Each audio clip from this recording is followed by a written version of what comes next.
Macmillan Audio presents The Last Child by John Hart. Read for you by Scott Sowers.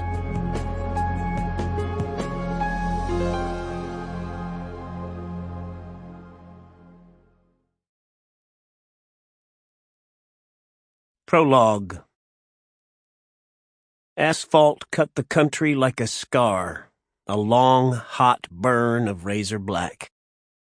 Heat had not yet twisted the air, but the driver knew it was coming.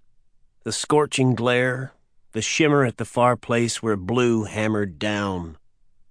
He adjusted his sunglasses and threw a glance at the big mirror above the windshield. It showed him the length of the bus and every passenger on it.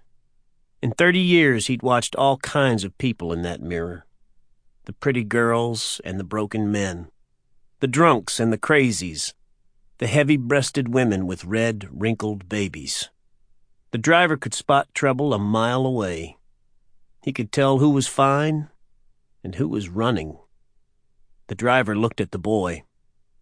The boy looked like a runner. Skin peeled from his nose, but beneath the tan he carried the sallow kind of pale that came from sleeplessness or malnutrition, or both. His cheekbones made sharp blades beneath skin stretched tight. He was young and small, 10 maybe, with wild hair that rose black on his head.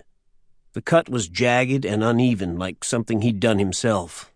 Frayed cloth hung from the collar of his shirt and from the knees of his jeans.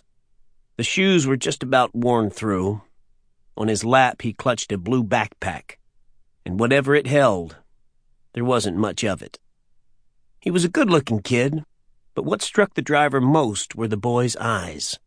Large and dark.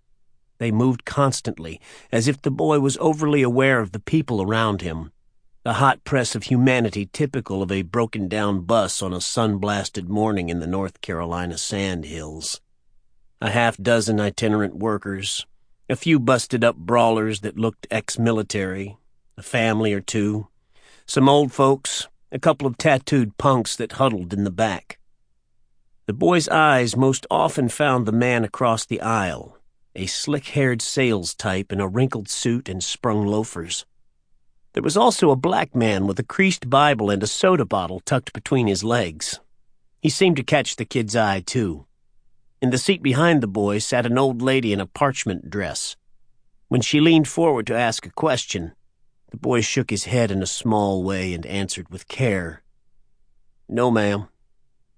His words rose like smoke, and the lady settled back, blue-veined fingers on the chain that held her spectacles. She looked through the window and her lenses flashed, then went dark as the road sliced into a stand of pine with shadows that pooled green beneath the limbs. The same light filled the bus, and the driver studied the man in the wrinkled suit. He had pale skin and a hangover sweat, unusually small eyes and an edginess that scraped the driver's nerves. Every minute or two, the man shifted in his seat. He crossed his legs and uncrossed them, leaned forward, then back.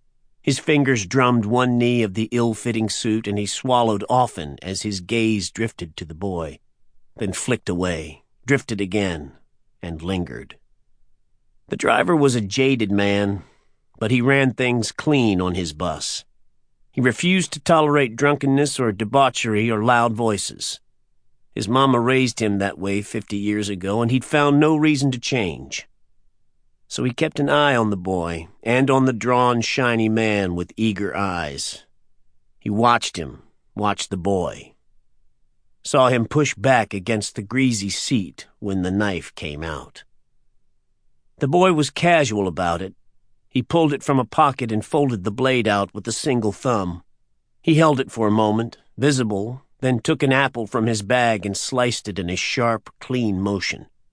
The smell of it rose above the travel-stained seats and the dirt-smeared floors. Even above the diesel's stink, the driver caught the sharp, sweet tang of it. The boy looked once at the man's wide eyes and slick, washed-out face, then folded the knife and put it back in his pocket. The driver relaxed and watched the... Sample complete. Ready to continue?